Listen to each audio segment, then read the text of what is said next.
हाम्रो यस्तो natural beauty हेर्नु आएको मान्छेहरू मनाङतिर जाँदाखेरि हामीले चाहिँ हामी मनाङको ग्रिन लेक सिधै पारीको हिमाल त्यहीँनिर हो देख्न सक्नुहुन्छ पानी मात्रै छ यो चाहिँ आइस नै यस्तो छ यहाँदेखि झऱ्यो भने तल खोला ग्रिन लेकको यहाँनिर ब्याकग्राउन्डमा चाहिँ हिमालय रेन्जहरू किन्डी लेक भनेर चाहिँ हामी यहाँनिर यहाँको वातावरण एकदमै फ्रेन्डलीहरू प्रायः मनाङ भिलेज यहाँको टाउको राख्दैछ यो अल्पाइन होममा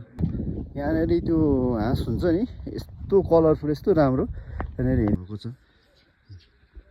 यहाँनिर यस्तो मजाको छ ल तपाईँहरूलाई मैले यहाँ मेरो साइडको राम्रो कलरफुल चाहिँ यसले पनि पुरै हेऱ्यो पुरै धेरै बितायो टाइम एकदम